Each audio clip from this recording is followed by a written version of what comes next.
I want to thank everyone for coming in on this wonderful Wednesday night. I want to thank the people at Pro Photo Daily and Photo Shelter and Epson and B&H for always being there for us. Tonight we have two terrific presenters. Actually, Keith, we realized had presented about 10 years ago. The beginning of this project, Keith Barraclough. And tonight, Keith and we have Tom Raymond who are presenting. So with that, Tom, share your screen and off we go. All right. That is right here. Wait, which one? Oh. Okay. You're good, Tom. All right. Well, first of all, Frank, I'll go to the first image. Frank, I want to sincerely thank you for the honor of letting me participate with your audience. I've attended several of these, and I'm in awe of the talent that you have brought in, especially with a very tough act to follow in Deanne Fitzmaurice. It's a pleasure just to even converse with Pulitzer Prize winners, and so I'm deeply honored. As you can see, this is what I'm just starting you off is to just show you where I am located. This is actually our farm, and that's my wife down there at the hallway of the barn. And this, by the way, was shot with an iPhone. It's the only, well, there's one more iPhone shot, but I just wanted to show you where we are physically located. And what I'm about to show you, my website is full of commercial work that I did for 40 years with a wonderful crew, architecture, food, product, corporate, industrial, etc. You won't see any of that tonight. This is all what I call image finding. And my definition of that, as opposed to, I call it street photography in a rural setting. And what I mean by that is street photography, I associate myself with urban environments, usually black and white, stark contrast, deep blacks, etc., and often can be a lot of people, and it can be sometimes confrontational in producing it. And Tom, do you go after the issue or do you go after the event? The event. So you know something's happening and you're going to cover it. Yes, Okay. yes, absolutely. This was and I apologize, some of these files are very small. I had trouble finding the original ones, but this was significant because it was my very first print promotion, print mailer, if you will, self-promotion. This is at the University of Tennessee's football stadium. They had just won their last game of the regular season, which meant they were automatically going to the Sugar Bowl. And what one person is doing is he's dripping sugar from a sugar packet into his friend's mouth. And that happens to be the head coach in the background, Johnny Majors, with his hand on his head. But that was my first mailer. This is in our barn. This was our alpha mare, and with a 3-day-old foal. And this was shot just available light with a Leica. And a quick little backstory to this is I was early on in my career, I was in New York showing my work around, and an art director looked at this and he said, "This is fantastic. Where did you get that background?" And I kind of paused and said, I said, "Well, maybe you need to get out a little more." But That's a barn. yeah, I mean, that's exactly what he said. You will see people's behinds on a number of occasions from me. I just think it is an interpretive, it's just something that I do. It's not a fetish, believe me. It is just simply making you imagine you're looking at what they're looking at. You may not be able to see it, but you're trying to imagine what they are looking at and putting yourself in their environment. This was taken aboard a National Geographic ship in Baja, California, and they're looking at dolphins wave riding in front of the boat. So rather than crowd in there, I said, well, let's just look at what people look like looking at the dolphins. Again from behind. This was just a grab shot that I found during a snowstorm in Tennessee, and but I got one of the finest to this day compliments for this image that I ever got. And that was, I made this a printed piece, again, another self-promotional mailer. And an art director at the New Yorker magazine called me and said, we do not use photography on our cover. And to this day, I think with a very few exceptions, that's still the case. But he said, my God, if we ever used one, I would love to use this photograph. So the New Yorker never published it, but I really took that compliment to heart and I've never forgotten it.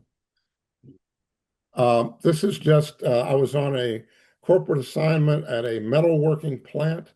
And because of all the metal shards and whatever dust, the um, workers would come in with their street shoes and put them in these cubby holes and take their work boots out that never left the plant. And I just saw this old wooden array where people didn't even have their names or numbers. They just knew whose was whose. And I just created this composition. It wasn't part of the corporate assignment by any means. This was in Negril, Jamaica. I did not stage this.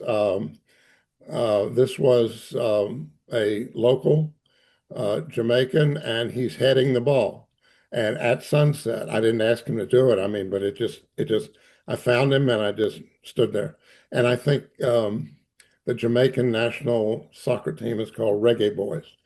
But yeah, I just really like this. Again, not necessarily somebody from behind, but it just worked out with the sunset. Pat Summitt.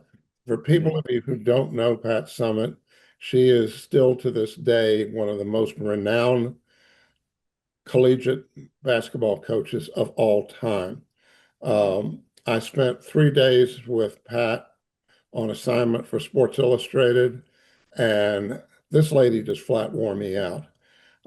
She had just won her first national championship, and every year she won one, the local Mercedes dealer gave her a new two-seater roadster, and she flew. I was in a van with all my gear, but we went to practice, we went to presentations, we went to a game, went to team meetings, and the reason I show this particular shot, it was another incredible honor in 2006 when Pat was very ill. My old editor at Sports Illustrated, Jeff Weig, called me and said, you remember the shoot you did? I said, of course. I said, well, we don't think she's going to make it through the night, and she didn't. And this is the image of all the hundreds of thousands of pictures taken of her. This is what the magazine ran to announce her passing, and I was just floored when I heard that. To this day, I think it's an incredible honor. Beautiful. James Dickey. Uh, I was assigned by Time Magazine to go to his home in South Carolina. He's, of course, the author of the very famous book Deliverance, which was made into an even more famous, by that genre, movie with Burt Reynolds and Jon Voight. And to do a profile picture, because he had just launched a new book. It just come out, I think, Along the White Shore, something like that. It's about an American paratrooper who accidentally jumps into enemy territory in Japan right at the end of the war. So they wanted a profile image of him, and he was fascinating. Of course, if you know the movie, you know all about the banjos, dueling banjos. So that had been done. I didn't even want to deal with that. What I didn't know was that he was a knife freak. I mean, he loved knives. They were all over the house on the walls, from next to nothing to spears. He had me photograph him with a big knife in his mouth. And so we did all that. And then we walked out the back of the house towards the end of the day. and I just saw this chair and this dog crate or whatever. And I said, just take a seat, have a seat. And I put one softbox on him, and boom, that was it. We got it. Yeah, Tom, Yes. if you could speak, no, you can continue.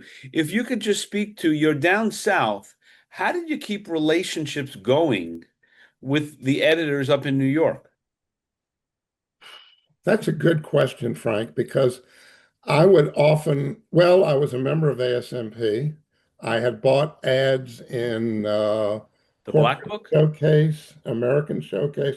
I never did Black Book, and then eventually Workbook. Workbook? I went into Workbook once. But the interesting, I'm glad you brought that up because often I would get an editor to call me and say, "Hey, I've got a shoot in Memphis tomorrow. Can you do that?" And I said, "Well, let me ask you something. Which side of the East River are you on? Because depending on which side of the East River you are, I'm probably closer to you than I am to Memphis." And he said, "Wait a minute, you're in Tennessee." I said, "Yeah, but look at a map. Tennessee is 550 miles long. I have shot in Memphis. I did a shoot with Shelby Foote, the great Civil War historian, for a gourmet magazine. And but we went over, we drove over and did the shoot, met him, uh, and he changed my life because he introduced me to Memphis barbecue, and I certainly look like it. And then we drove back the next day. But it's just communication, self-promotion, and I maybe on a biannual visit, I would take myself to New York and show my work around. Okay, there you go. All right. Um, this this picture may be a little polarizing to some people. This is a man named Jim Carmichael. He lives here in Tennessee. He was the shooting editor for Outdoor Life magazine for 30 years.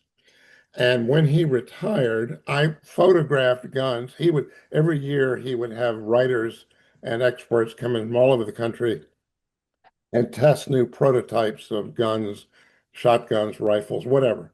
And so when he retired, the magazine asked me to do an environmental portrait of him, and so we did set this up in his house.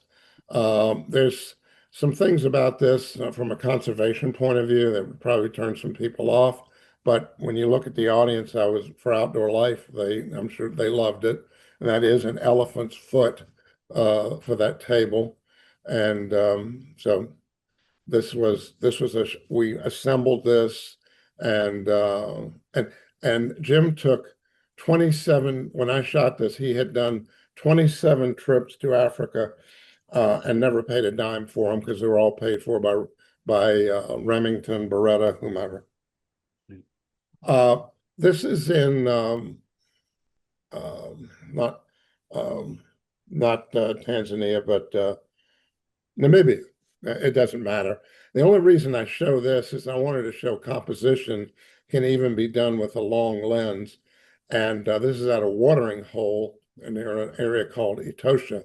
And the only reason I show it to y'all is that I think this would make the most diabolical jigsaw puzzle ever known. Yeah, so that's just a little. This is in Botswana. And we had been following, we made four private trips to Africa with three of them with the same guide, a wonderful, very experienced guy named Tony Rumerman, uh, fantastic guide, photographer in his own right. This is a pair of leopards that had been spending the morning doing what couples do. And I just love the symmetry of this with their tails. And if you look at this picture carefully, what I love about this is the female is crawling over the male, but she is not touching him. That's amazing. Um, she's not touching him, so he can not disturb his sleep. He's been a busy boy. Um, this was in South Africa. And what I love about shooting hippos is with most other cats or the big five, they're always surrounded by brush and mapani and trees and limbs and what have you. But when a hippo or any animal is in the water, you have this very monotone or very simple background around them. And so this is a hippo portrait that I did with about a 400 millimeter lens, and it's called, and I entitled it, Don't Even Think About It. Hippos kill more tourists and more people per year in Africa than any of the big five, lions, rhino, uh, Cape Buffalo, etc. This was in the Kruger National Park in South Africa. I went back to this pond 3 nights in a row. There's a dominant male in every pond, and he makes sure that nobody else gets in there except for perhaps his harem. And I finally waited, and he busted out like he was not happy we were there, and I was able to get this image. Yeah, so Tom, I Yes, mean, sir. as you go through your history and your imagery, what's the common thread for you? That's I don't know if I can answer a comment. Well, is certainly the moment and composition, and of course that's a dichotomy they always ask. They ask photographers what's more important, the moment, capturing the moment, or getting the composition. To me, it's a combination. It's just the I'll tell you what the commonality is, and I think it's just attributed to David Allen Harvey, who at one time was with Magnum and Geographic. He said, "Don't shoot how it looks, shoot how it feels." Mm. And that is what I try and do. What Joe McNally recently said, if you tell a joke and you have to explain a joke, it's not a joke. So and that's what he was alluding to in a photograph, Yeah. if you have to explain it. So, but again, I think more importantly is shoot how it feels, not how it looks. I hope that answers your question. Yeah. Mykonos, one of the larger, more well-known Greek islands. And we went there on a vacation, and I just kind of went ambling along with my Leicas, and uh, I didn't, this is not AI. I didn't carry a cat with me.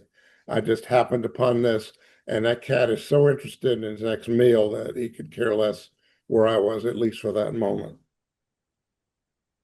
This was a grab shot. This is the second image with the phone.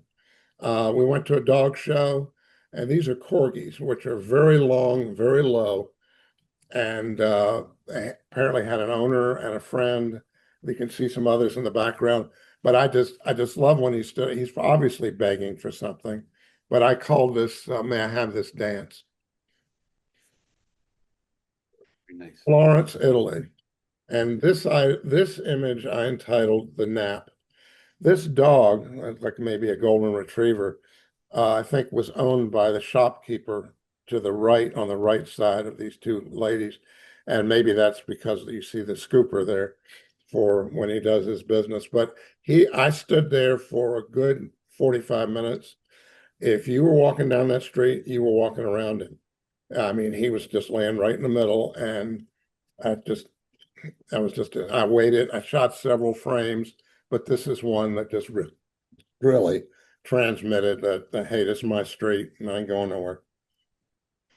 This was a music festival in North Carolina, and it was shot for a regional magazine cover. And I just try and think that at a bluegrass festival. And we did a little Photoshop to this, a little post production, but it's just a friendly, warm feeling of just hanging out, playing some music.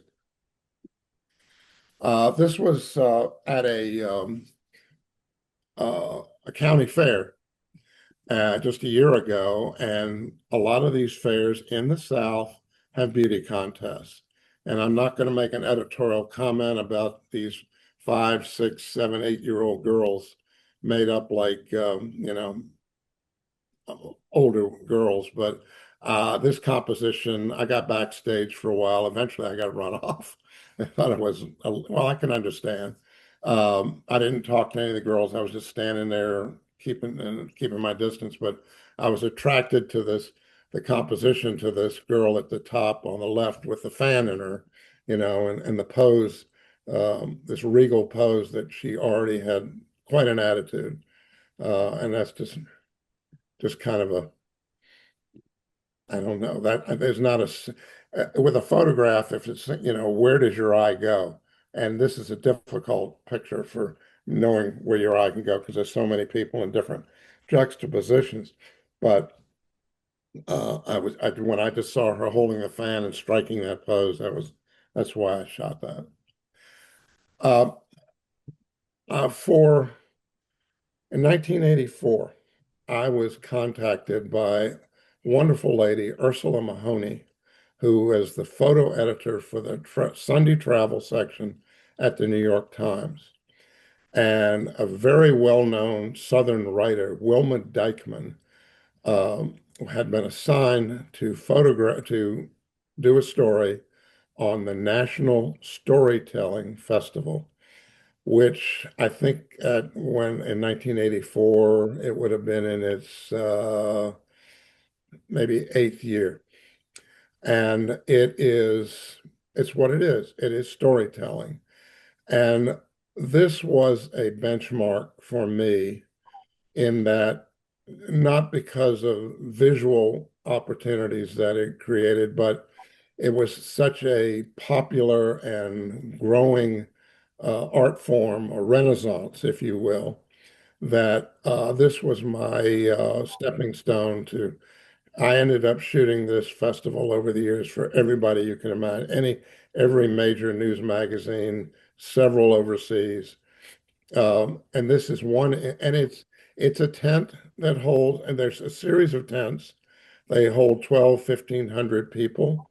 It's a primitive stage, and someone on the stage, and this is obviously at night, um, telling stories. And when I shot it for Smithsonian, I remember the photo editor calling me and saying, "I can't believe I'm hiring someone to photograph people telling stories." But it worked out, and I got a nice double truck and an 8-page article with a wonderful writer a couple years later. But this is a storyteller, a friend of mine now, well known from West Virginia, Bill Lepp, and he looked like he was kind of levitating. So that's why I picked this image. And I'm also very pleased to tell you that as a result of all my work of this festival, that I now have a collection at the Library of Congress under my name of all of my images of the National Storytelling Festival. And there's about 30,000 images. And about 10 years ago, my wife and I went to the Library of Congress to see where they had housed it.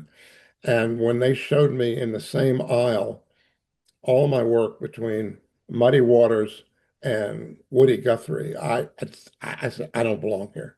But they said, no, this is where we want you, this is where your collection is. And I was just floored. But anyway, oh, and there's one more image of this festival I want to share with you. There's a famous saying, um, take only memories, leave only footprints. And this was a few days after a festival 4 or 5 years ago.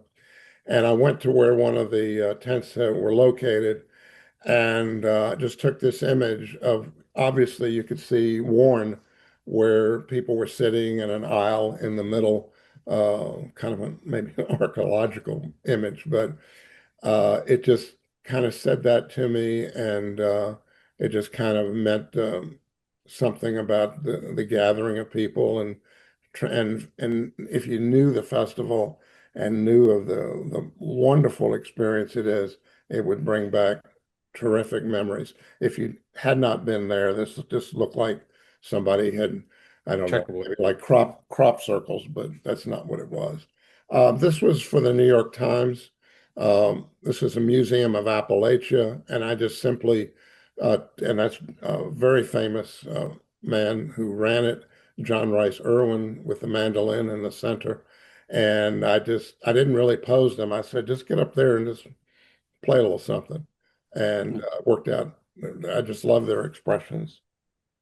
This was a Yeah, so Tom, I mean, where you were geographically, you became an asset for all of your contacts, yes, I would say so. Yes. right? There And it didn't hold you back creatively that you were in a smaller market. I mean, you're a a poster example of people. I always tell the young people, you're in these smaller markets. Be the best photographer in your market, and you will do terrific work.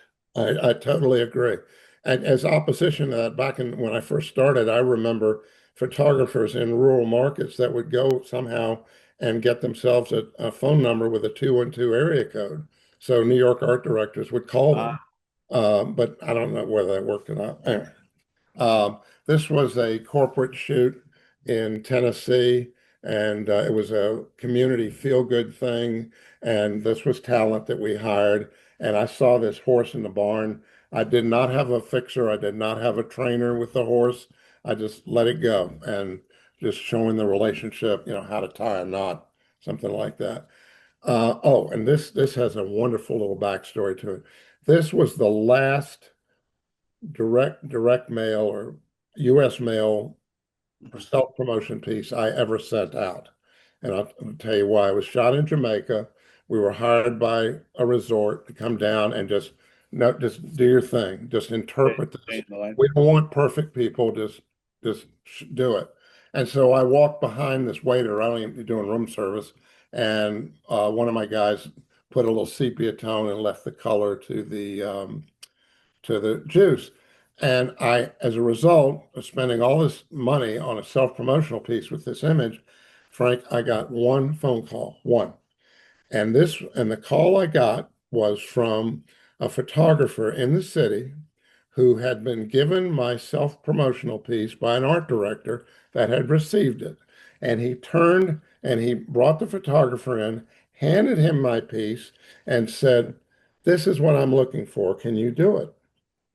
Now, the reason I know that is because the photographer turned around and called me and said, "How did you do that?" That's And great. I said, "Well, that's not the intention I had spending all this money on this, but you're going to have to figure that out for yourself." But that was my last mailer.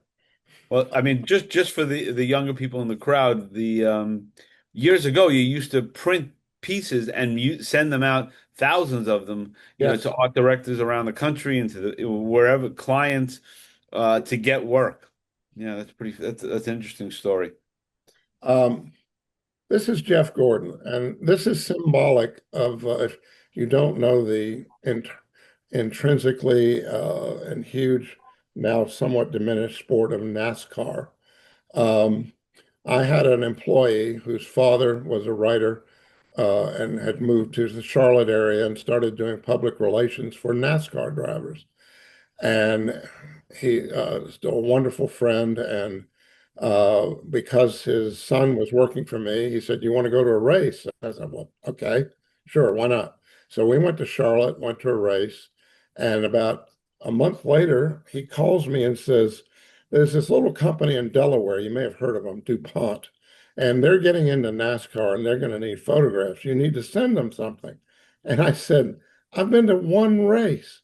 He said, "Just send them something." So in a rush, I put 20 original slides. It's not dumb that one, into a page and overnighted them to DuPont. And that ended up in 19 years under contract to DuPont.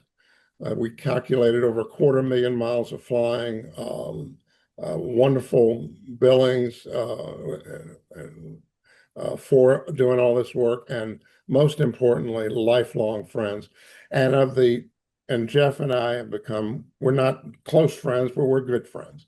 And I see him from time to time now that he's retired, but from racing. But of the hundreds of thousands of images that have been taken of him and the tens of thousands I took of him, this is my favorite image. It was during the Daytona 500 in Florida, and it was a rain delay. And I think Jeff was 21 at the time. He just celebrated his 55th birthday yesterday. And this was just I just love this expression. And of course, he went on to 4 championships and hosting Saturday Night Live. This was a composition I did as a just a quintessential maybe NASCAR fan. Maybe I'm being a little stereotyping here, but you got jeans, you got no shirt, you got the beer, you got the ticket, and you got his electronic whatever to follow the race. This was just this year, and in Tennessee at Bristol Motor Speedway before the race, and this got was awarded a Leica Master Shot. I call this stock car siesta.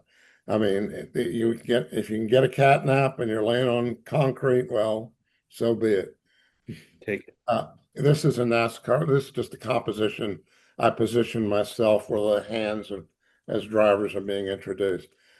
This is my National Geographic cover and well, book cover. I should qualify that.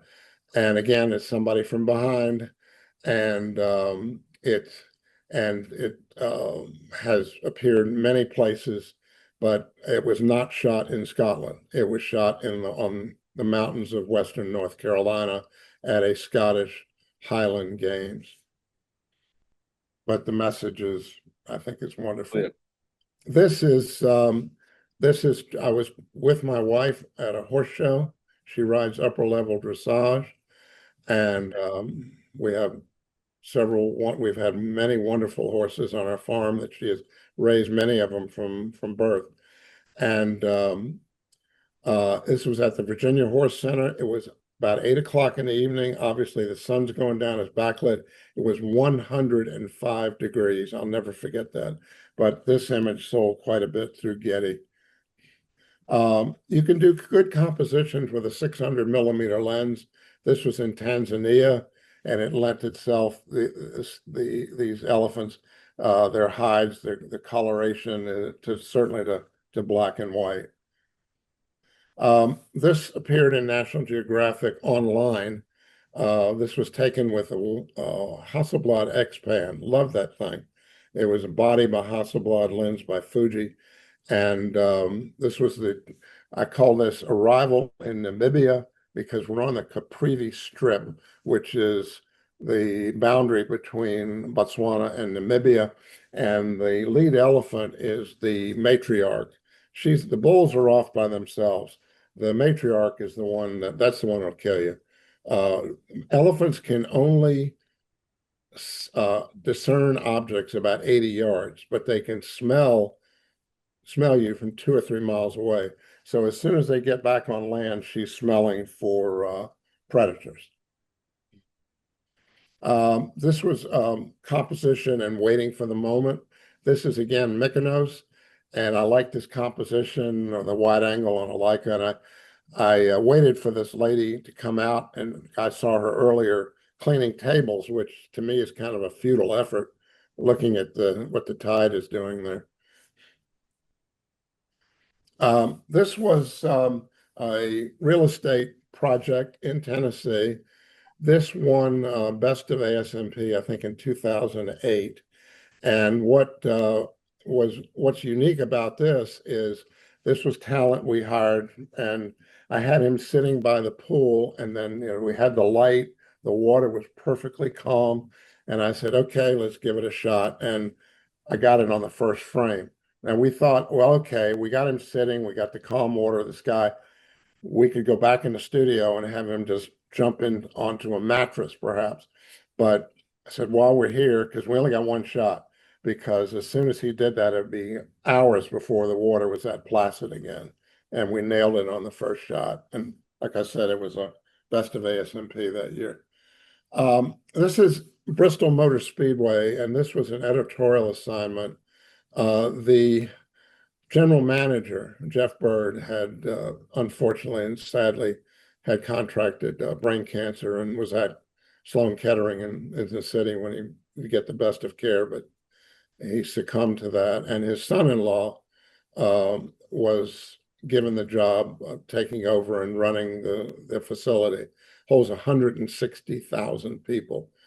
And so we went out to the track late in the afternoon, and I kind of tried to position him with This is my job now to fill these seats.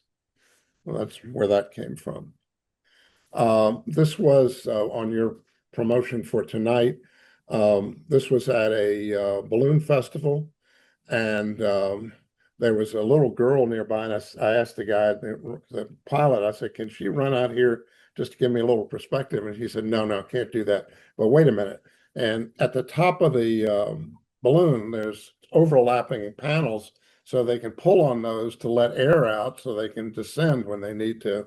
And he went up there and struck this pose with, well, he let these people who were going to go up in the balloon, and it kind of a Jonah and the whale for me. And this was my first, this was in Communication Arts Photo Annual in 2023. This was just recently a grab shot at Farmers Market in North Carolina. This is my headless seed carrier. Just kind of a quirky image.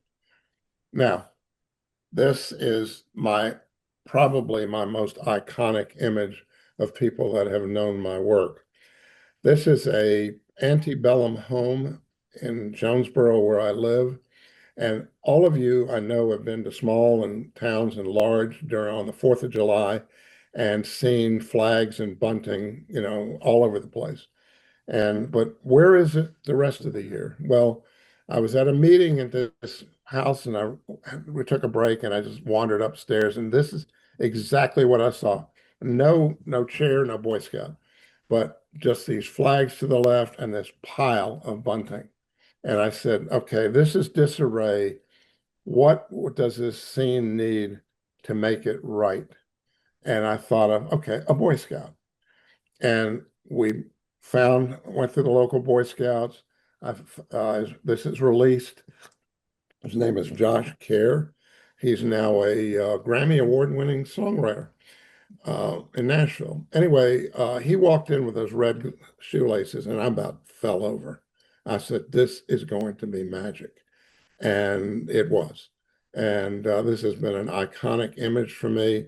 I do know that it was in the running in the first levels of review for a postage stamp, but the Boy Scouts at the time have been kind of a political football, and that's all I'll say about that. So it couldn't go any further. But and this has sold through Getty as well. All right. I've got some rodeo stuff I want to show you, but before I do, I just wanted to take just a quick diversion. This is not because this is an architectural image, which it is. This is a home in Virginia, and I want everyone to see this because this is something that, as photographers, we come up against from time to time, and what you have to deal with. These are extremely wealthy family. They owned coal mines. And on the staircase, you can see three framed pictures. From bottom to top, Matisse, Renoir, Degas. They are signed, they are authenticated. When we saw these, we said to the owners, please take these down. Let us photograph these. We'll make giclées. You can put them back in the same frames, but put these away, please. They said, no, that's okay. We just like to look at them. I mean, I just, you throw your hands up, but this is art and appreciation of art. I don't know what, maybe somebody else can comment on what they think of it, but I had to show you that. Yeah. Okay. So Tom, as you go through this, we have to move a little bit quick. All right, I will. Great. I've been going to local rodeos without all the people with all the advertising on them now. They look like NASCAR drivers. Young men will risk all to stay on a bull for 8 seconds. This particular ride did not end up well. It didn't kill him, but why these kids do this, I do not know. This won an award at International Photography last year. This was at a county fair. He's people looking in all different directions, and he's a little bored, so he's playing baseball with a Gatorade bottle. I just like the composition.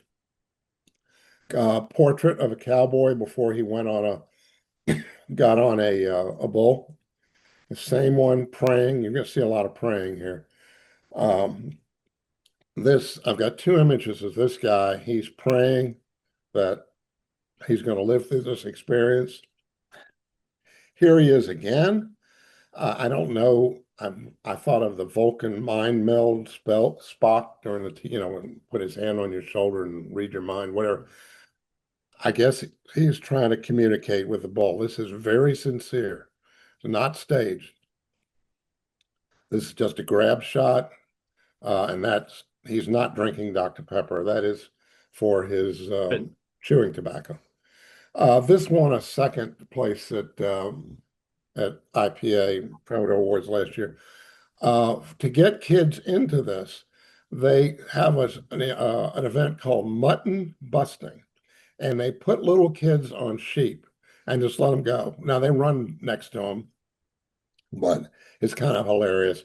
But this poor sheep just ran right at me, and I managed to catch this.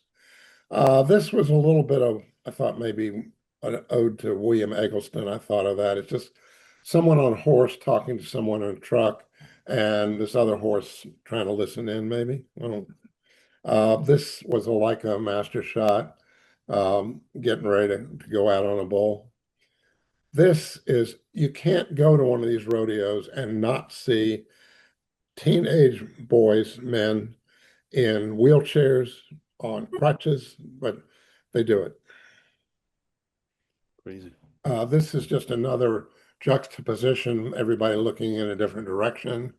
And my last two images, I call this rodeo family. The man is trying to get his gear together. They're going to ride. His wife, who maybe a little bit, she may be with a child, I don't know, but she's trying to carry on a conversation. Meanwhile, this toddler is sitting on the ground 12 feet away from these 1,400-pound bulls, and of course, bull poop. But And Tom, easy access into the rodeo? yes, Yeah. yeah. Well, I take an ASMP press credential, and I make like I know what I'm doing. Okay. I mean, I've been, it's the old rule. If you're in an event, just get in there and start shooting and keep shooting. And you'll hear, "Hey, buddy," and you keep shooting. And then somebody puts his hand on your shoulder, starts to pull you away. But by then you got the shot. That's just the way I've operated. Uh, and then the last image is what happened here. No, you're good. Keep on going. I've lost. There it is. Yeah. This is most recent, and this is called 8 seconds because everybody's looking in a different direction. This kid is next to go on a bull, and he will either be successful in staying on a bull for 8 seconds and win a few bucks and maybe a ribbon, or end up, God forbid, in a hospital. And this is one Judge's Choice ASMP this year, and also is in Communication Arts Photo Annual.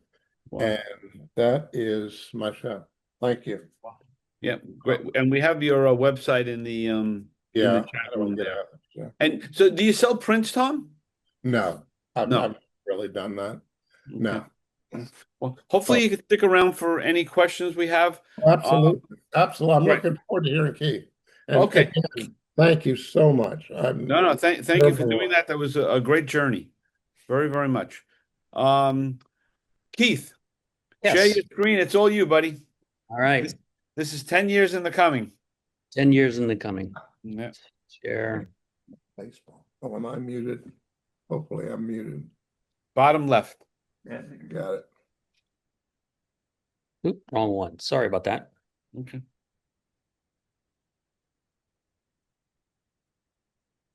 No, that should be the right one. Let's see. Anyway, we'll start from here. Okay. It looks like your title. Yeah, but I First picked. page. Oh, there it is. There it is. All right. Okay. So, Tom, this is going to be completely different from what you showed. This is all iPhone photography, just so you know. But what we've done is this is all virtual photography. It's all remote. So I took all of these pictures that you're going to see, I took while I was sitting on my couch in New York City. I have photographed redheads. It's basically a redhead project, but I photographed redheads in 5 different continents. The only continents I don't have yet is Antarctica and Africa. So if you know any redheads in Antarctica or Africa, please pass them along, Tom, since you're very well traveled. Um, so I'll just show you the images. What I'm going to go through is go through what the project is all about, how we design this project, how we get people involved into the project. We've been doing the Redhead Project for 13 years, and And during what Keith, just tell us, how did the idea originally start? Like, how was the moment said, I'm going to do this project? well, with the Redhead Project itself started 13 years ago, and it started with a redhead that I photographed on a corporate shoot. Really, really short hair. Didn't have any idea that I didn't think he was a redhead. Didn't even really pay any attention to it. But he had a really nice a presence about him. And I couldn't stop thinking about him. So when I got to his image, I kind of processed it. I kind of, put it into, put some grit to it and things like that. And I showed it to some creatives that I knew. And they all loved the image. They said, "Hey, this is a corporate image, but it could be an advertising shot. You put a tie on him, it could be a fashion shot." And it was one of those perfect world images where one image can go all these different directions. Yeah. So I thought to myself, well, why don't I do a bunch of portraits? And he's a redhead. Why don't I do a bunch of portraits of having the red hair be the consistency, have him against white, and have him just stare into the camera so people have to wonder who they are. I had just read an article from National Geographic as well, or a little piece about how redheads are going to go extinct in 100 years because of recessive genes and all that. So I thought this would be a good moment to kind of do a little personal project and take portraits of redheads. And it's expanded from there.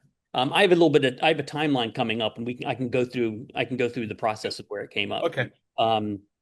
So that's how it all started. But that was 13 years ago. We photographed 510 redheads in person and photographed just about 70 people, 65 people remotely from And all. your wife is still producing this. My wife is still producing it. Yes. So Right. she's the co-creator of Redhead Project, and she produces everything. So a little 10 seconds about me. I live in New York City. I'm a commercial photographer. I do a lot of advertising, editorial, some corporate. I joke around with people. I should call my business anything but weddings because I don't do weddings anymore. But these are the kinds of things that I shoot. And it varies from I've shot some things for National Geographic. I've never had a book cover. I've never had an article.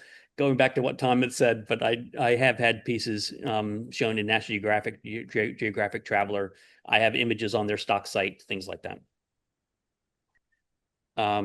This is a shot of how when I took this photograph. This is a girl in Costa Rica, and I photographed this while I was in New York, she was in Costa Rica, and I'll explain how I did all this. But for the most part, there's an app called Close, and I am able to download the app on my phone or on my computer. They download the app on their phone, and it allows me to have control of their camera on their phone, so I can take the pictures. It's like a glorified FaceTime call where they can hear what I'm saying. I can raise the camera up, move the camera left, move the camera right, have the model do this. They can hear me. The model sometimes can hear me. If not, they can translate the instructions over. But basically, it is them holding the camera and I'm taking a picture. And this was kind of a really cool, when we were taking this picture, or the idea that she had, her and her family during COVID was down in Costa Rica for over Christmas.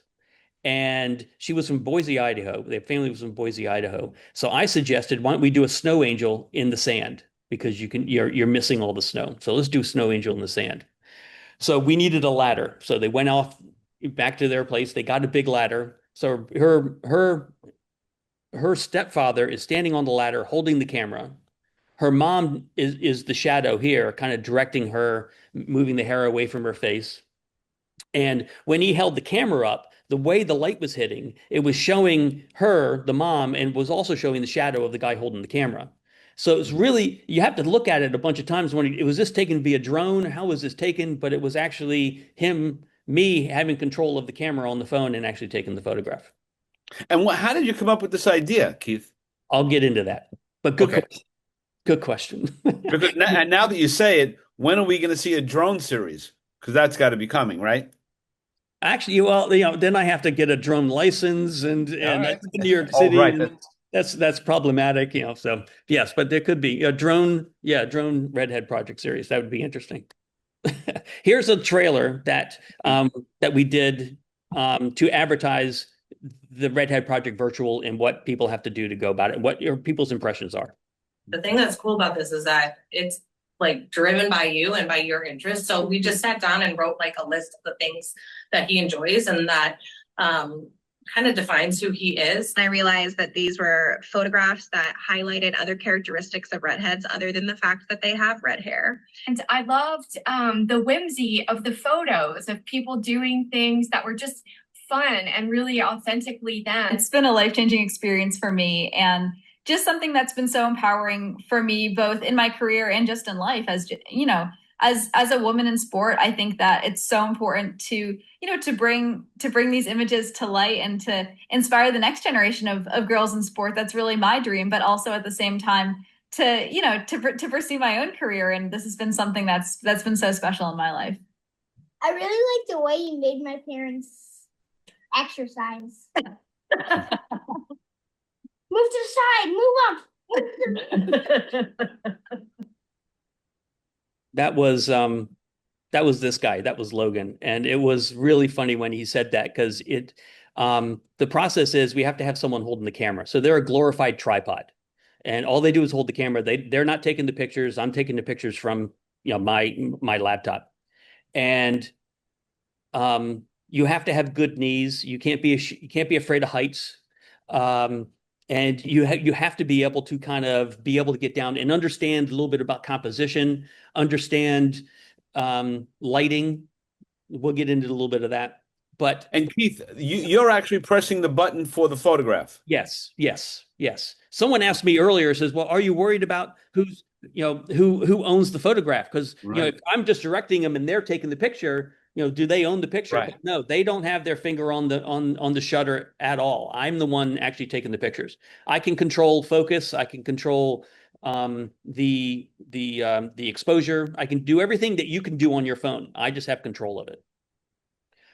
At the bottom, he's done. We wanted to do another shoot with him at his school on the 100th day. Everybody has to dress up as a 100-year-old man. So we did a transformation of him. He likes cooking. He wanted to make or baking. He wanted to make a meringue. And so we had him put out all these things and make a meringue. And as he's making the meringue, he's aging. So he puts flour in his hair and he puts big, he looks like it was that guy Crumley, whatever the guy's name. He was in Cocoon. Okay, yeah, I know. That's the second to last shot here kind of looks like him. So we were kind of laughing about that. Anyway, so I just wanted to show some of these shots, but this is some of the stuff that we do. And what do you do to organize it from afar? I mean, because I'm sure sometimes people are late or they don't show up, or I mean, there's a lot of back and forth for your wife, to handle that production piece of this. Yeah, we'll get into that too, because we have a process of how we get people to it's almost like you've seen this presentation already, Frank. No, I mean, you have me engaged. I'm engaged. So there we go. It is tricky. It is to try to get people not necessarily involved, but trying to get people to think about who they are. Because we try with the virtual, the difference with the virtual, with the Redhead Project, in-person project, they have to come up with 5 different ideas. But in-person is just basically one idea, but you have to encompass who you are in that one photograph or the one day. So the logistics are are quite difficult. And as a lot of Zoom calls going back and forth, making sure people are prepared, 100% of the people show up. So it's not, they don't, the only times they don't, the only time that we can't photograph them is if we don't have a good cellular signal. So, but we'll get into some of that. So here's the timeline of the process from the very beginning of the Redhead Project back in February 2013 up until this goes to 2022, but we photographed, that was 506. We photographed another 510. So photographed another 4 or 5 people since then. But this, as you can see, this kind of goes along where we were and where we are and where we're going. In 2019, we had CNN cover us. CNN Interactive did a big piece on the Redhead Project. And this was right before the pandemic. We didn't, obviously, no one knew the pandemic was coming. We were really excited, and Kate was completely overwhelmed with all the responses. It went viral nationally, and we had people from all over the country saying, I want to be part of this. How can I be part of this? And it was all in person at that time. And if we did, And how'd you get the CNN piece? we knew someone, I gave them a pack of playing cards, and I knew someone who name is Shri, who knew someone at CNN and said, "Hey, you need to contact this guy. This is a pretty cool thing." And so the guy Kyle Arnold contacted me and contacted us and said, "We'd love to do a piece on this. Give us 10, 15 images and we'll kind of, see what we can do." And that was all done in about a month when they first contacted us, and they put it out at the end of 2019. Who's the newscaster on CNN? I don't know if she still does it, but she does those sort of quirky stories, and I think she's a redhead also. Oh, really? Yeah. Oh, interesting. I don't know if she's still working, but there's a woman who does on CNN who used to do those kinds of like offbeat stories. I forget her name now. If maybe somebody can check it. But anyway, I go, We'll Keith. think about it. If you know it, put it in the chat. Yeah. Well, then obviously, we had all this press, and not all this press, but all this interest in this. The only time we would do something in person is if they came to New York, or if I had a photo shoot in Seattle, or if I had a photo shoot in California or Chicago. We did a big road trip going down to Dallas during the times. I think that was in late 2016. We'd attach it to corporate shoots or advertising shoots or editorial shoots that we were doing just to make it worth our while. Everything shut down, so we didn't have anything. We didn't know what we were going to do. We couldn't photograph any more redheads. The GIF that you see over here on the right-hand side is me. In April, Kate gave me a challenge, the 30-day challenge in April, that every single day I had to put myself into the Redhead Project shoes. So I had to pick something that either I liked, I didn't like, or things that I really did, things that I know of that I have that's interesting of me. And it was interesting to put myself in the Redhead shoes, where now I had to come up with some ideas of how I was going to do this. In late 2020, we found this app called Close. And what the app does, as I mentioned, it allows me to have control of the model's cell phone, or not cell phone, but the model's camera on their cell phone. So iPhone is best. Samsung Android works really well. Google Pix doesn't work at all from last we tried. And I've talked to Close, and they said no, they have not been able to figure that out. So wait, Keith, wait a second. Yeah. You find this app, and that changes everything. That just it changed everying. We were able to contact.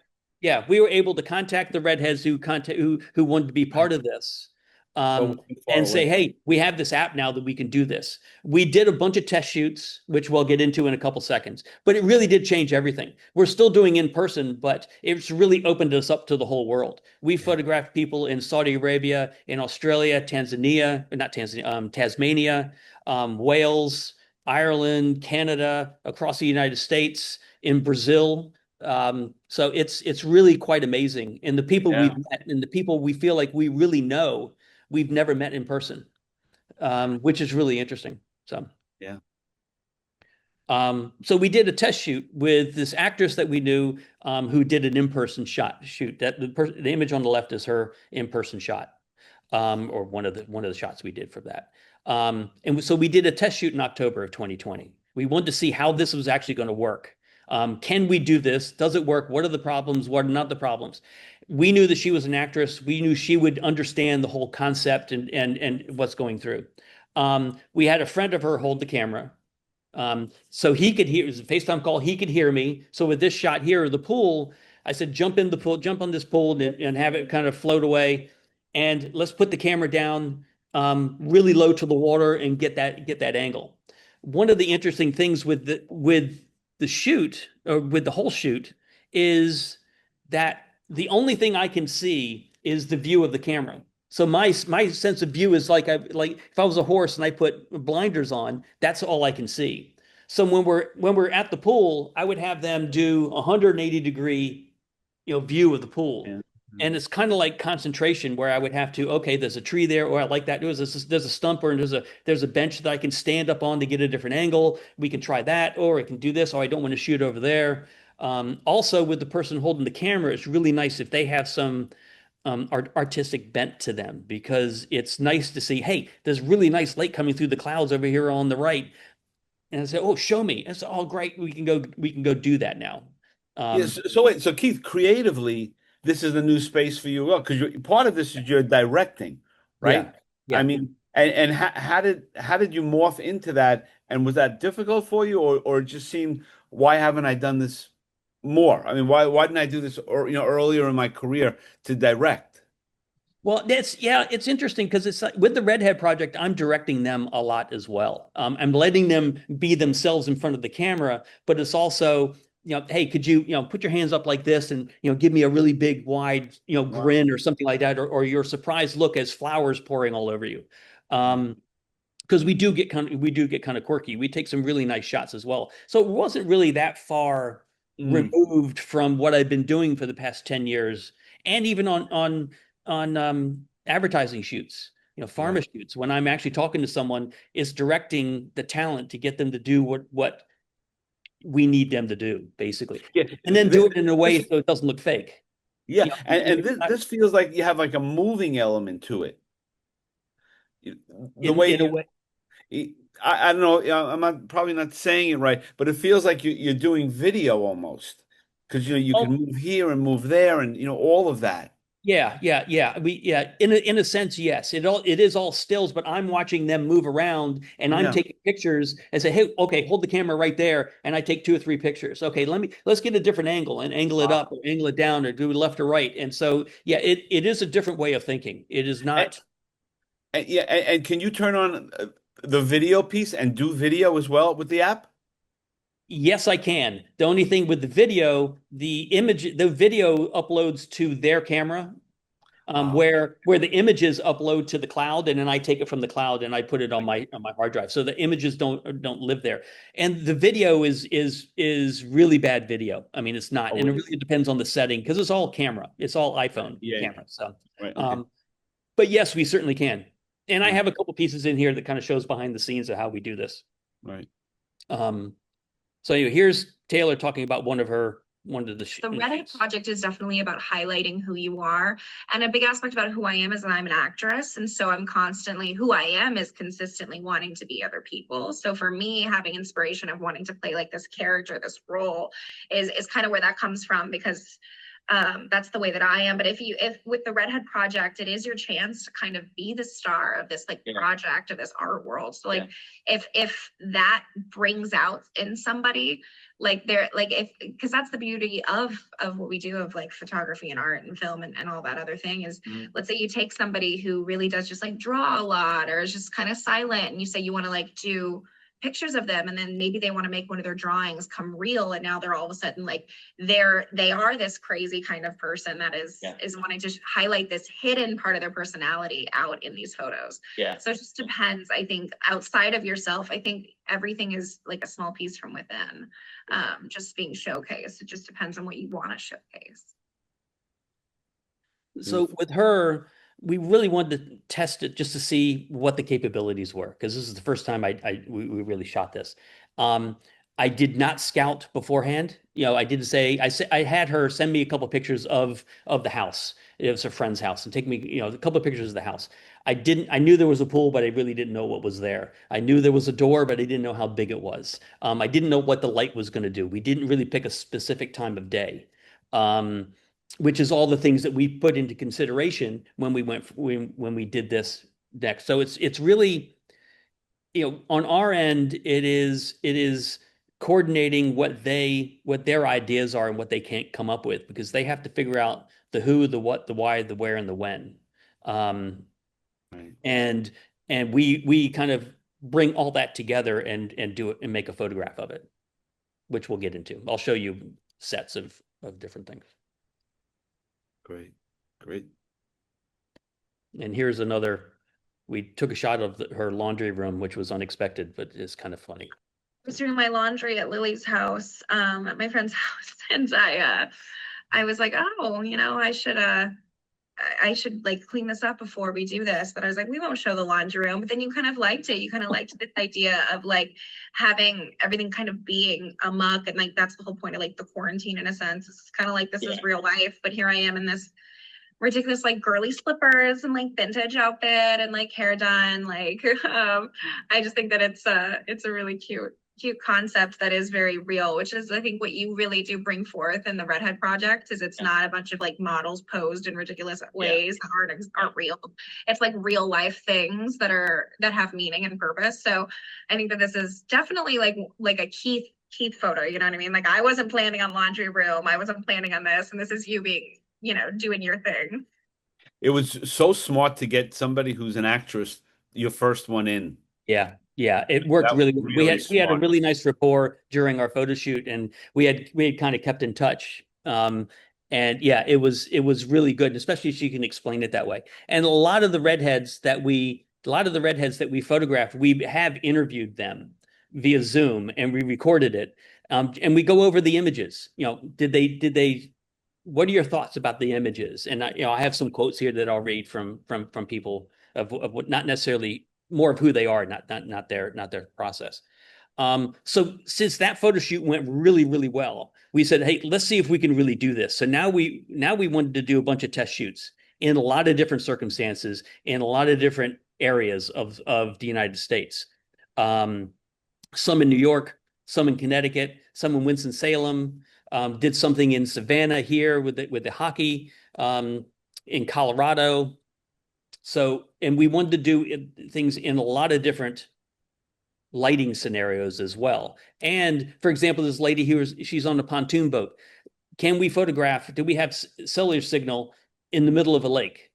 Can we do this? The lady up here in the top right-hand corner, that's window light and a mirror. So how much light do we actually need to really make this work? And do I mind that the blacks break up a little bit and get kind of grainy? Because then it brings me back to the old black and white film days in a sense, and it has that kind of feel to it. Whether someone was the top left person here, she was at a skateboard park. Her mom was holding the camera. So could the mother or could someone take directions from me who doesn't have any artistic? She's a little bit artistic, but she, doesn't have that bent to her. Is not in the art world. This lady down here in the bottom with the orange or the yellow globe, she was in California. She was in Colorado. She had no one to hold the phone, so she had to prop the phone up. And I had to constantly say, "Hey, can you angle it up a little bit or angle it back down?" And she would hold the globe, but it looked kind of silly because her hair was just down. I wanted to feel like the globe was giving off some kind of energy. So she went and got a hair dryer, and she's holding the hair dryer with one hand and having her hair blown around. And she said afterwards, "I'm glad that didn't take very long because the blow dryer was getting very, very hot." So it's things like that I don't realize. There are a lot of things that happen on my end or that happen on their end that I have no idea what's happening. For example, I would tell some people, hey, back up. Could you back up a little bit farther? Can you back up a little farther? And it says, well, if I take one more step, I'm going to fall off the cliff. So I can't do that. So it's things that I really can't see. Right. So Keith, I mean, there must be a situation where somebody knows better than you. Yes. Yeah. Oh, very. And how do you navigate that? No, like, oh, I think we should take it from here. I think this angle is better, Keith. Like, how do you deal with, like that personality? I said, let's try it because you never know if they're, if I will never say no to anything. I'm not going to say, no, I don't like that. I might say, no, I don't like that because I don't like the composition or the angle, the trees coming right out of her head. So I don't really like that because they might not know the composition. But if they like the light coming through the trees, I would say, hey, show it to me. Let me see what it looks like. And I Okay. said, yeah, let's try that. Let's walk over. Can we walk over there and see what it looks like? And we'll kind of do a test without the person sitting there and say, oh, I love the light here. Let's have her stand. And I have a picture of coming up. Let's have her stand right in front of the light so there's a glow around her. So it is working with the person who is there, and trusting them that they can do what I ask them to do. That's why I kind of say, no offense to anybody who's over 70, but no one over 70, because a lot of times they can't bend down and get back up again. It's those kind of things. Right. No one under 5 years old, because they're going to bounce around too much and they're not going to be able to hold the camera still. So this lady here in Savannah, she was a Buffalo Sabres fan, and she loves ice hockey. And so this is in the middle of summer, and she's propping the phone up on a bench.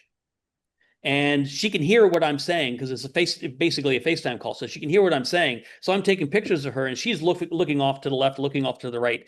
And she said afterwards, people were walking by because it was right next to the path, and people were walking by, hearing my voice, not wondering where the hell is this coming from, and why are you? What's going on here? And why are you holding skates in the middle of summer, by a lake that's never going to freeze over? So it was really interesting how it all kind of played out. Yeah. These two kids up here, which is interesting. We wanted to test out how the communication would go. They're both deaf, so we had to get one of their friends who could hear but also knew sign language, so she could hear what I was saying, and then she would pass the instructions over to the two kids. And we saw this old train it wasn't an old train, it was a train on tracks, and we knew it wasn't going to be moving for a while. And we had a couple of the people there saying, if you hear anything move, we're going to move these kids. So she's Hermione and he's Waldo. So we wanted to do a play on Hermione saving Waldo from the oncoming train. So that was the premise of that whole thing. So this is what we came up with to try to get people to understand what we wanted. The hardest thing, I think, for anybody on this Zoom call, anybody anywhere, is to answer the question, how would you describe yourself?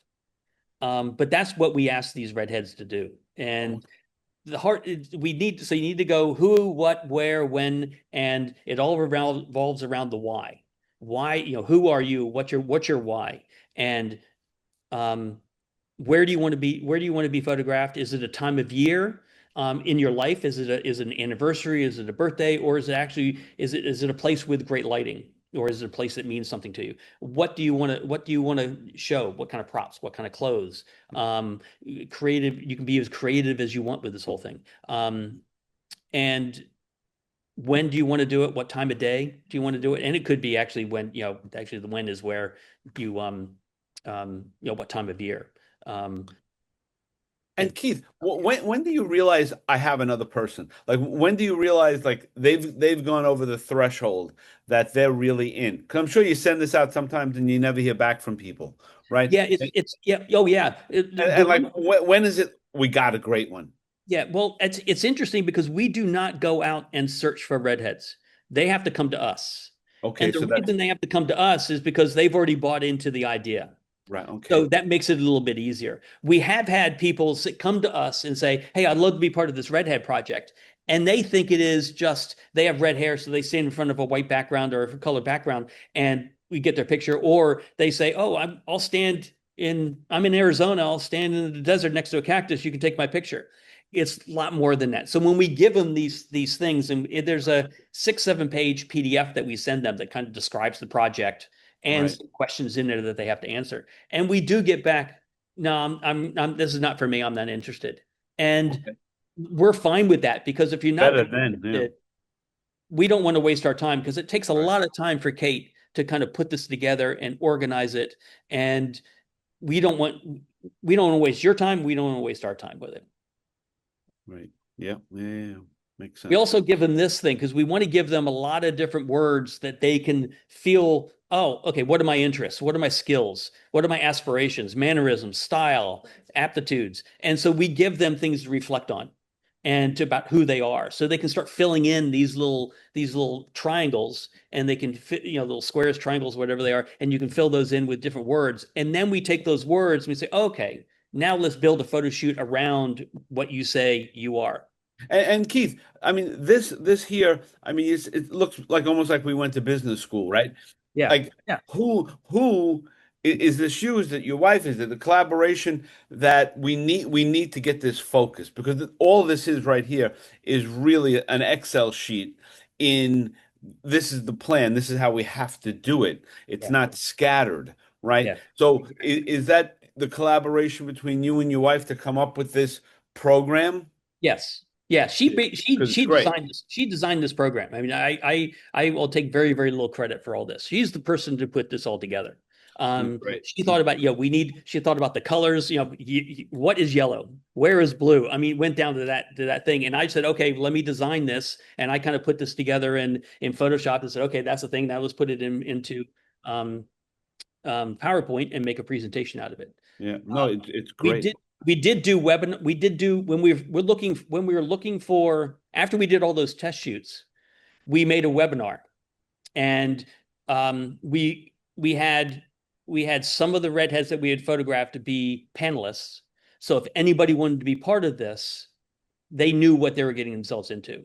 And the panelists would say it's a great opportunity. It's some work. It's like someone described it as joining a dating app where you have to write up, okay, who am I? Do I like sunsets? Do I like walking on the beach?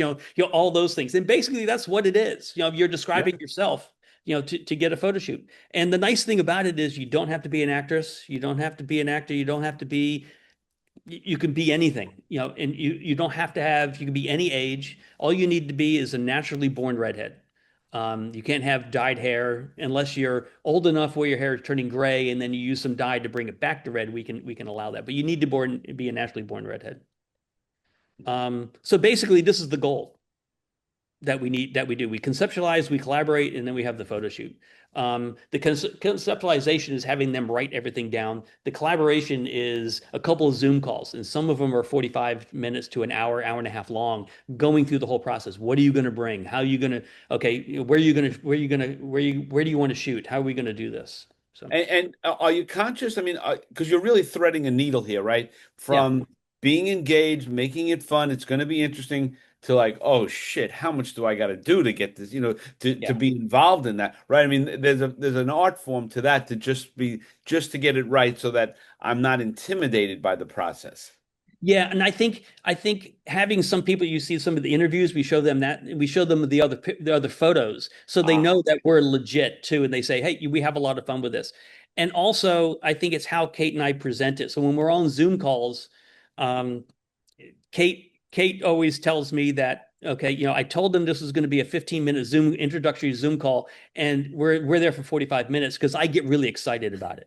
And I think it's my excitement, or our excitement, that really kind of pulls people in. It says, okay, you have a sword. Okay, what do you do with the sword? Okay, okay, I got loads of ideas we could do with a sword. Do you swallow the sword? Can you do that? Kind of, I mean, we go crazy with all these different ideas, and I get very animated and I get very excited about it, and I think that kind of pulls them in too. Yeah. And sometimes we've got, with the in-person shoot and with, I assume, with the virtual shoot, I've had people in person tell me that I was really nervous coming here. I was really nervous coming here, and some of them are actors that would say that. Or we had an on-air personality come in. It was down in Florida. We had an on-air personality come in, and she goes, I'm on TV all the time, but I was really nervous coming here to do this. And I think it's because they're showing themselves. Serious. And they really want it done right, and they don't want to simplify it. They went through all this effort to write everything up. They want it done right. And there's no money involved in any part of this. No. Nope. Right. No money. No, we don't charge them for it. I've gotten pharma campaigns because of this. That was going to ask you. I got a photo shoot with Arm & Hammer And they said, I remember you because of your Redhead Project, and we want you to photograph cats. So, yeah, so it's a memorable thing. As you said, Yeah. before we started here, so you remember the pack of playing cards I gave you. So, so anyway, so one of the cool things about this is meeting people that we've never met before. And I think she contacted us, and she was obviously a redhead, and she lives in California. She's an owner of it's a plate patina thing. It's tabletop props, I guess, for commercials, movies, all these kind of things. So we contacted her, and she came up with this. This is the things that she wanted to. This represents her, and so she likes black. She's going to wear a black dress, kind of background she wants. Some of the collections that she's going to put in there. She's a fitness freak. She likes it. She has a big pink throne she talked about, and we can kind of use that. And what kind of personality does she have? So we tried to incorporate all these different things into that photo shoot. One thing with this is that it was all indoors, and it was in a big warehouse, and all it had was those ugly fluorescent lights. So we had to do it at a specific time of day where the light came through the what do you call those things, Kate? Skylights. Thank you. It came through the skylights, and you see up here against the wall, you can see the light coming down into the skylights. So we had to do it around 3 o'clock her time. And so she had her and her partner and some of her workers just gathered all this equipment, and she's the boss. So we got her on the throne and said, okay, pretend you're the boss and kind of lean back and be that, the badass boss, basically. And we just took all the photos just around this setup. Right. Yelling on the phone because someone missed a deadline, or someone dropped a plate and broke it, and trying to be the boss, and you have to kind of put your foot out there and kind of be the boss, basically. Loves fitness, so we had to try to incorporate that within the same setting. And then this is kind of a mini outtake because it wasn't really something about her, but it showed her personality. She had these cleavers, and I said, we have to do something with these cleavers. We have to do something. Her boyfriend at the time, they're now married. The boyfriend at the time was holding the camera. The nice thing about him, he was in the movie business, so he knew I think he was a grip or something like that. So he kind of knew angles and lighting and things like that. So we had her kind of cross her arms, kind of have that kind of feel to it, and give me that stare and that look, and we took a couple of pictures that way. This is a kid in Indiana, Wade. The interesting thing about this shoot, and like I said, a lot of the shoots I'm going to show you, the 4 or 5 shoots I'm going to show you, are completely different, so nothing's the same. One of the challenges with this, though, is that we'd get people coming up to us saying, I love ice cream, or I love pizza, and I can't live without it. And that has to be part of the shoot. And so we have to figure out how we're going to do this differently. And that's part of the Zoom call. Okay, everybody eats pizza. How can you make a dress out of the pizza boxes? I mean, we might ask that. Do you have someone creative that can actually do that? With Wade, at the time of this, I think he was 8, 9 years old. He wanted to be an Egyptologist. That's the only thing he really wanted to be. So he wrote a storyboard. He created this whole storyline of him being a Egyptologist in his backyard. They have this tree house in this backyard. He got his twin brothers, who are both 4 years old, to play mummies. And so they're like this, and the storyboard is he hears a noise off to the side. So it's okay, look off to the side. Her mother was holding the camera. So her mother was the producer, the stylist, she was doing everything. So we did this, and then it's okay, now you're down on the ground and you're looking back up because you hear something and someone's coming at you. And then the story just unfolds. Right. And that's they're twin redheads. They're coming after him. And her mom's different angles, lying on the ground, sitting on the ground. We took all these we probably spent it wasn't that long, maybe about 15, 20 minutes, but we went through the whole sequence. We didn't go back and reshoot something. We just went through the whole sequence and we got it. I mean, and you can imagine from from an emotional level, my kid doesn't play baseball. He's kind of nerdy. and you lived, and like he's living his dream, Yeah. Yeah. right? Like this is what he really dreams about, and he Yeah. wrote it down, and you guys created that for them. It's Yeah, very, yeah, yeah, which is really, and that to me kind of gives me goosebumps sometimes, just yeah. thinking that, we're giving someone, and that's what the Redhead Project and the virtual, we're giving someone an experience that they normally would never have, giving them a professional photo shoot and letting them show who they are. This is a piece like a Make-A-Wish thing. Yeah, it is in a sense, yeah. So he gets captured by the mummies and obviously then turns into one. So Right. that was his storyline. And the best part about this is that one of the 4-year-olds completely had an emotional breakdown, or not emotional, but a breakdown during shooting. And I asked the mom, said, "Mom, keep the camera on him. I want to take pictures. Just keep the camera on him." And we took a bunch of pictures of him just kind of beating up on Wade and stealing his hat. And Wade was just like, "Okay, these are the kids, no big deal." And that was kind of a little break. They settled down, and we went on shooting the whole thing. So it was really fun. This is Olivia. She was in Illinois. She loved painting. She was in school. She loved doing art. And so we came up with the concept of talking with her about how we were going to do this. And we didn't want to do the simple, okay, paint yourself, or we'll show you painting on a canvas. So we made her the canvas. So we decided we needed to do this outside somewhere. So her father created this frame. They put a white sheet on the frame, stood in the middle of a park, and her two friends threw paint all over her, and had a great time. And she was laughing. Her mom was holding the camera. From what I understand, it was really, really windy. So, and which is another thing which I couldn't tell. I couldn't tell it was windy, but they had a hard time holding this big sheet. It's a big bed sheet. It was huge. And they were all, flying away. It was really kind of funny. But anyway, she had a great time, with the two girls that were throwing paint all over them. And then she decided that I was going to paint them too.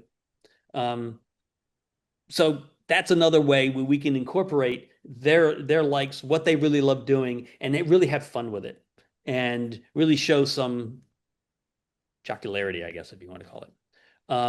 This is her aunt in the background holding the background. There was a couple people on both sides holding the background. Yeah, holding the sheet. Great. This kid, Max, in Colorado, that's not a picture of him, obviously, but he loved playing with, he has loads of stuffed animals, his parents said. Every summer he goes out in the backyard and he lines them up on one side, lines some on the other side, and he has a fight, basically. Yeah, and they all fight each other. So what we did was the mother held the camera and just followed him around. It says, stick with him. This is where the directing would come in. Where I say, okay, I want you to stay with him. And then if he was resting for a bit, come on over here. I want to see more of the animals, and lay down on the ground and get a different point of view.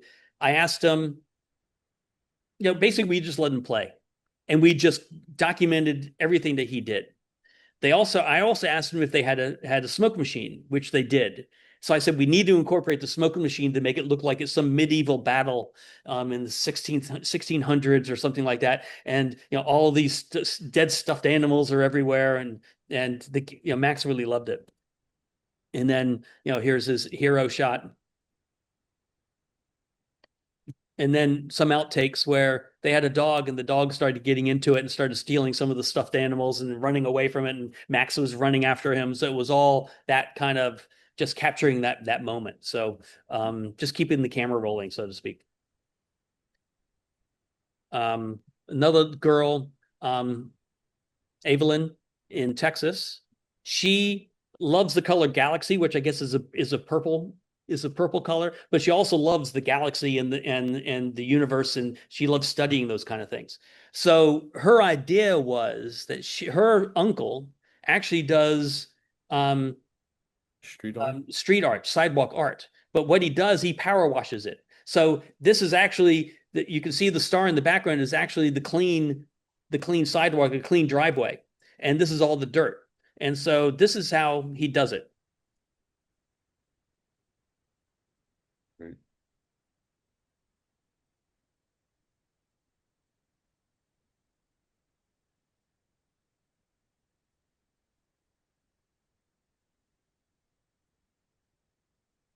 And he's done plenty of I think he did ZZ Top.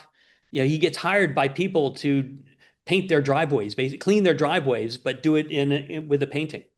And it was really fun to collaborate with him and say, hey, collaborate with us, but also collaborate with your niece to see, what kind of, does she like Saturn? Does she like Earth and Mars? And where is she going to put everything and how she's going to do this? And then we needed to figure out how we were going to shoot this. So her mother held the camera. And this is another one of those circumstances where I didn't really know how dangerous it probably was. But she was on a very, very high ladder, as you can probably see from the previous video, to get this angle. She didn't have anybody else there helping her. It was just her. But I realized later that she was holding her baby in one hand, up on top of this 12-foot ladder, holding the phone in another hand, and letting me take the pictures. And so she didn't really have any hands to kind of keep herself steady. So she was that. And if I could see that, I would say, no, you're not going to do that. Let me climb up the ladder if it was an in-person shoot. But then we decided, why don't we put the baby down and have that part of the picture? And so this is where she can get up a little bit higher and lean over a little bit more and get more of a downward angle. And we had, them open up books and kind of play with it. And it was fun. Great. This is another shoot that's completely different. It's an aviation museum in Winnipeg, Canada. This is Margot. She is she's a TED Talk host. She's a moderator. She's a speaker. She used to work for a company, but now she travels the world to moderate panels and give keynote speeches and things like that. First, I don't know the exact subjects that she talks about, but anyway. But her family roots are in the aviation industry as well. Her uncle, I believe, her grandfather used to work for Air Canada. So we came up with an idea that there was an aviation museum that just opened up in Winnipeg. She knew one of the marketing directors there. So the marketing director held the camera. She went to a vintage shop and got a vintage outfit with vintage suitcases and with gloves and a little hat, and she looked like a flight attendant. Absolutely perfect. And so, she played this, and she played it perfectly. And the nice thing is that we can go inside the barriers and actually take some really, really kind of cool shots. And we can go where a lot of other people couldn't go. This was a nod to her grandfather. This is inside the plane, obviously. Period piece. Yes, it was great. The picture, I know. You take a look at this, and it's really kind of funny that they didn't have any doors to close for the overhead luggage. It's really interesting. The picture on the right. This is how we photographed that picture on the right. It's something that has a lot of good window light.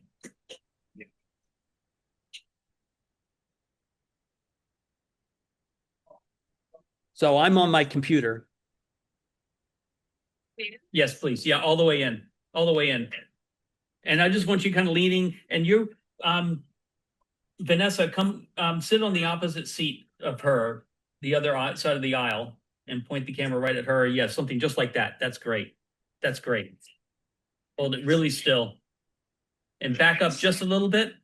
Can you? Yeah, perfect. And angle the camera down just a hair. That's great. Perfect. Lean into the window, Margot. A little bit more. There you go. Perfect. And now looking back at the camera. Great. Perfect. Okay. That looks great. All right. Thank you. So that's how that's done. It's something that has a lot of good window light. See if I can get to the next slide. But some of it's really kind of cool because I'm basically directing everybody. and I'm taking the picture at the same time. So it's not putting a camera up to your eye and taking the pictures. I'm actually and talking to him at the same time. Usually you talk to him and say, okay, do that, and then you wait for the moment and you take the picture. But here I'm actually talking as I'm taking the pictures. Angle the camera down, click, click, click, move this around. And also it's about, I found that I think I see a lot more when I shoot this way, in a strange way. I know my point of view is only what I see in the camera is only this, but once I see that, I start seeing reflections. I start seeing how light is playing on things, and I think I notice a little bit more of how things are playing, how she interacts with the environment.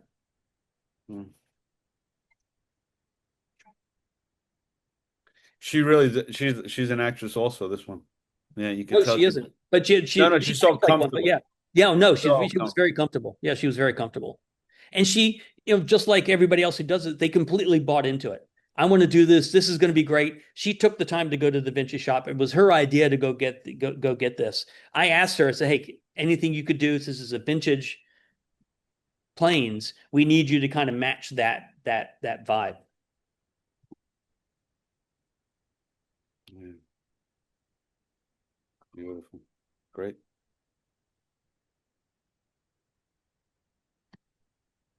And this is Girana in Brazil. And I'll read a quick quote from her. She has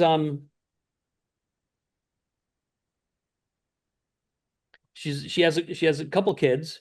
She's a former professional ballerina, graphic designer, photographer, videographer, producer, and athlete, just to name a few of her accomplishments. She wrote us, she said, when I quit dancing, I didn't really know who I was. I still to this day don't like answering that question. What do you do? Because I do too many things. I don't want to be defined by one thing anymore. And I think it shows a lot, I'm not one single thing, I'm many things. So we tried to incorporate those many things into one photograph. And how could we do that in a unique way? So these skateboards that she's painted are, she's painted them. I think she's put some, what did she put on them, Kate? Beads. She put beads on them. So I would imagine you can use the skateboards, but since it's a piece of art, the kids probably don't use it. But you can see everything in the picture has something to do with what she just said. She's a videographer. She does this. She does that. She does everything. And she picked a studio with a lot of light in Rio. And one of her close friends, artist friends, held the camera for us. And so we just wanted to incorporate all the different things that was part of her. Right.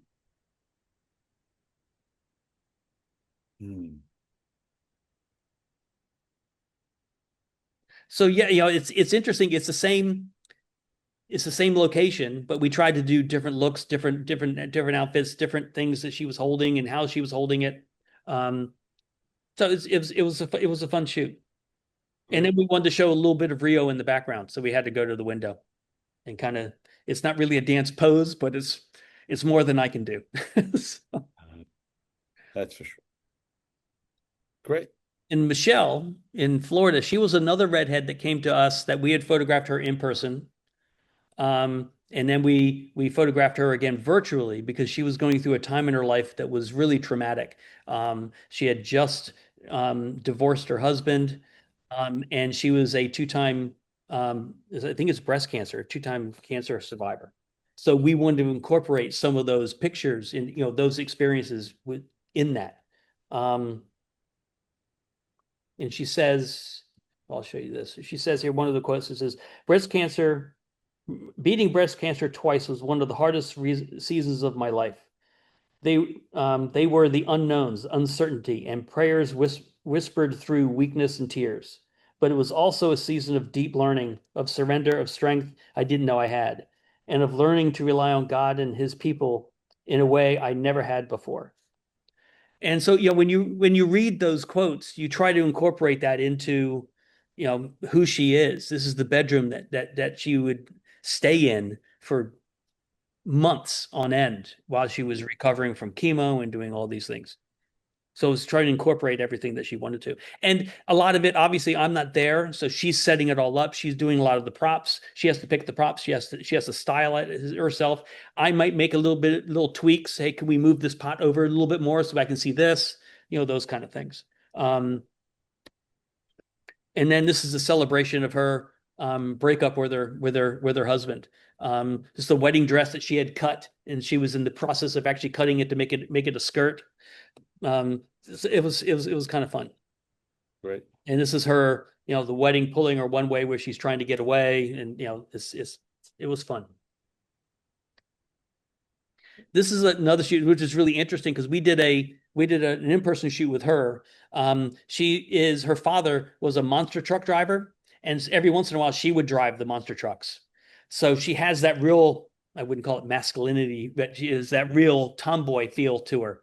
But she also has that softer side. And so she had called us. She had a big black tie event to go to that evening. And she called us up and sent me a text message and said, Keith, I'm going to be wearing a red dress for this event. Can we do a virtual shoot in about 2 hours? And we said, sure, let's do it. What are you thinking? Says, well, I'm going to dress up my dog, and you can see the dog in the back here, to make it look like it's a wolf. And I'm going to be Little Red Riding Hood. I have the perfect basket for it. So this is her just off her backyard. So her husband is holding the camera, and we did this in about 10 minutes. So it's just her walking back and forth, and having a little fun with it. Right. And then she's whispering to, the wolf. But it was all shot in about 10 minutes. And I think that's the beauty of the virtual, is that things can be done very quickly. Most shoots last 15, 20 minutes, depending on how many things they want. A lot of times it could be last minute. Also, if it's raining, we can, hey, it's in the morning, let's do it in the afternoon. If one of the kids with Wade, if one of the kids was having a breakdown, say, okay, let's come back in an hour. Let's come back in an hour, and we can do that because we're not there. We're not, I can go off and do other things and work, and then come back in an hour and see everything's all right. Right. So Keith, and the beauty of this is, what do you have left, Keith? I'm sorry. How much more? Much. I can go pretty quickly. I'll go pretty quickly. Only because we'll lose everybody. Yeah. These are some of the some of the press that we've had, which has led to a lot of other redheads. The Guardian in the UK, and we were live on ABC Australia morning show, presenting some redheads. Great. Actually, this is the last one. So okay. So this is Elizabeth. This is the last shoot that we just did. Elizabeth in Newcastle, South Wales. She is I have notes here. She was in the corporate world or the nonprofit world for a while, and then she had a really bad accident. A car hit her, and she had brain trauma, and so she went back to art, and art really helped her through all this. And so she was interested in art beforehand, but now all of her art is a lot of self-portraits, a lot of pulling in some mythical things that she believes in. And this, well, I'll read that quote later. This is a little test shoot to see if we can shoot in her backyard, because we didn't know if we had any cellular activity or not. So basically what she wanted to do, she has her camera, because the camera records the present, but you look at the images by looking at the past. And the globe here is a crystal ball that reads into the future. And we took these pictures a little while after her brother had died, tragically. I don't know what he died of, but anyway. So we went to a place called Newcastle Baths, which is an area, well, I can show you. The picture on the right shows you how these are taken. So that's her husband holding the phone, and I'm taking this picture as he's holding the phone. So it kind of gives you that perspective. Yeah. Newcastle Baths is a saltwater bath house. It's been around since the 1930s. And so I want to kind of incorporate that kind of feel. She wore an old wedding dress from her mother's, or she got at a vintage store, I think. So I had her stand in certain areas, and we kind of took some pictures. Then we went to a place called Bogey Hole, which is a really old, big swimming hole right off the ocean. And she said, the bogey hole images were made in the days following my brother's sudden death. I found myself returning to the water. It had become a place where memory and absence met. So here's some shots that we took there, and I'll just go through these and I won't say anything about it. Once again, the picture on the right is them holding it, and this is the picture I took.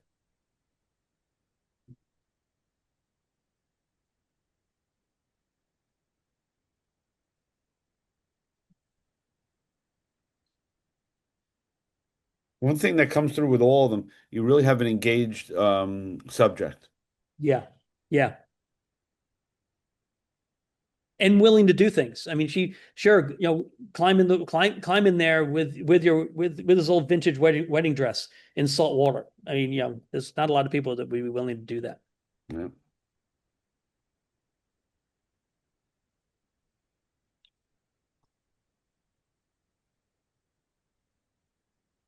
There you go. So that's me. So Right. that's my website, Instagram handle. The Redhead Project has its own website, redheadproject.net, and Instagram. You know, you can read what it is there. You can take a Yeah. screenshot if you want. But if you know any redheads, let us know. Follow us. We'll follow you back. And thank you for Frank. Thanks for having me. And Tom, lovely work. Thank you for sharing your work. I loved it. Loved it. Yeah, you could stop sharing. You know, the one thing that comes through with both of you guys, you both use the word composition a million times. Yeah. You know, I mean that's one of the things that, you know, really, you know, comes screaming out from an art standpoint. Composition is key, right? It's and now, you know, the technology on your end is phenomenal that you can do that. My God. Yeah. And would it be like too much to ask if we can get Kate on camera? I mean, the woman's like running the whole thing. I know. Yeah, I know. We did this before. Here's Kate. Hi. Hi, how are you? Good. How are you? Very, very good. You should know that he's the brains, Frank. Yes. And the beauty. You can't take the beauty either. I know. No, I'm not taking that at all. No, I mean, great work. Great project, and it has legs. I mean, that's the beauty of it, right? You just keep on going creatively and practically, and landing jobs from it is great. You know, and that's, you know, just like Tom, you know, you get one job, he gets into the next job, into the next job. It's you know, good work gets good work, right? I mean, that's Frank, may I say one real quick about composition? Start back in the film days, especially like sports, we always wanted to shoot vertical. I mean, you wanted to get a cover of a print magazine. Now that print is gone and everything is so much is on the internet, and especially banners, you're kind of forced into horizontal. You have to shoot, and when you're composing, like back in the magazine days, if you were hoping for a double truck and you could put a title in one place or another, now you have to think of a banner, you know, and getting it in a 16:9 format or whatever. So the composition evolves with the technology. Yeah, very true. Very true. And does one hurt the other one, or it's just an app that, you know, you have to adapt to what the format is, right? Well, I guess if you shoot looser, it could, you know, then that's an easy answer. But then again, if you're trying to do shallow focus and what have you, it can be very complicated. Or you just try and do more. But again, I just do what I think feels right for the moment. Right. Yeah. And if I think if it's on Instagram, if I shoot something and it's on Instagram, and if I crop something out, I have to make a choice whether I really want to show it or not, because I'm not showing everything that what was my vision. But if you're working for a client, you have to ask them, you know, where is this going to be placed? Is it LinkedIn or is it Instagram? If it's Instagram, then I have to give them my frame of mind how I'm going to compose this in that frame and that Instagram do frame, versions, right? or TikTok or something like that. You know, how are you going to do this? So you really have to know. You know, before, Tom, you would agree with this. It was more of you shooting for a magazine. Well, we want a spread and we want something for the cover. Great. Okay, cover is going to be vertical, spread is going to be horizontal, and you have it. You have the thing in the middle. So don't put anybody right in the middle. You know, and you compose that way. So it was fairly, I wouldn't say simpler, but it was more black and white, so to speak, than it. And an adjunct to that is the whole world of people that do panoramas. Yeah. They're beautiful, they're captivating, they look great on your wall, but God, they drive art directors nuts trying to place them especially in a print situation. Yeah. Yeah, yeah, Yeah. yeah, yeah. Yeah. I mean, it's interesting how all this technology changes the creativity or the approach to creativity, right? Because you have to Yeah. adjust, right? I mean, you can't you literally cannot send to a client something that's not going to fit TikTok, Instagram, LinkedIn, all of those, Mhm. Right. right? Mhm. Or It's like Tom said, you shoot more freely, and then you crop in to fit those. yeah, You one frame could be horizontal, vertical, Instagram, TikTok, and everything else. So, right. but Well, you guys gave us a lesson. I mean, I have to say, Tom, I love hearing you talking about mailers. I yeah, mean that, like that is just, and decks of cards. I mean, those literally are period. mailing slides. I mean, my God. Yeah. God. Did you get them back? I don't remember, but I will tell you this quick story. My first publication in a magazine, it was classic. I went to the San Francisco Marathon in 1981. I didn't run in it. I did run it in 1983, but in 81 I went as a tourist and I had this wide lux, this revolving slit, little 35 panorama camera that Jeff Bridges, the actor, is bringing back on his own for some reason. Anyway, I did a panorama of the start from the side, and it's got probably 100 people in it. Some are literal, some are distorted, but it was a funky image. It got published as a double truck. I didn't get a credit line. I didn't get paid, and I didn't get the slides back. That to me would have been that's a classic beginning to commercial photography, if there ever was one. But They, I think I did get the ones back from DuPont. Yes. okay. Um, and there you have it. Well, I can't thank you enough, both of you, for coming in and sharing with us your inside technology history. It really is incredibly rewarding.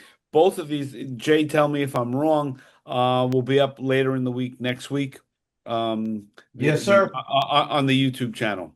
It And should be no problem. Can we get a we'll link to that and share that link? yeah, Absolutely. I'm gonna put in the chat room right now. It's Yeah. it's youtube.com/@projectionsnyc. Great. But I'll put a link in the chat room right now, so that everybody can see it. Perfect. Thank yeah. you. Thank you. All of our sessions end up on the YouTube channel and our website as well. And I thank you very much, and I'm glad we got to see Kate. I mean, that's the unsung heroes to all of us. Yes, she is. Yes, And she and is. there's a Jay sitting next to Tom. I don't know if Jay has been relieved and He unchained. had to run home. Yes, but and my Jay to run us all through. So I appreciate Frank, hold on. I'm sorry. I just wanted to say, you mentioned in the chat room, but I just wanted to let Keith know that Tom volunteered to be one of the redheads to be. Ah, fantastic. Fantastic. I saw that comment. So you're never too old. Never too old. I, My I, wife disagree. We won't let you fill out the dating part of this whole. We won't let you go through all that. and I have to say, I thought that was in the context of not being able to bend. Yeah, that's true. That's true. That's because you wrote it after that comment. But anyway, you're We're in Tennessee. I have to do this. oh no. You can hear that. Move the camera lower. Move to the left. We need a different angle. Yeah, we can I see can it. do it too, Keith. All right. I can see it. Wait a minute. Wait. Who's the king? The king. On that note, thank you everyone for coming in. I really, really do appreciate it, and we'll be in touch. And you guys, as you have new work, please, reach back out to me. I'd love to have you back on, always. One All every right? 10 years. Thank All right, you. fair enough. Thank you, Frank. Thanks, everybody. Thanks. Really appreciate it. Bye-bye. Nice seeing everybody. Good night, everybody.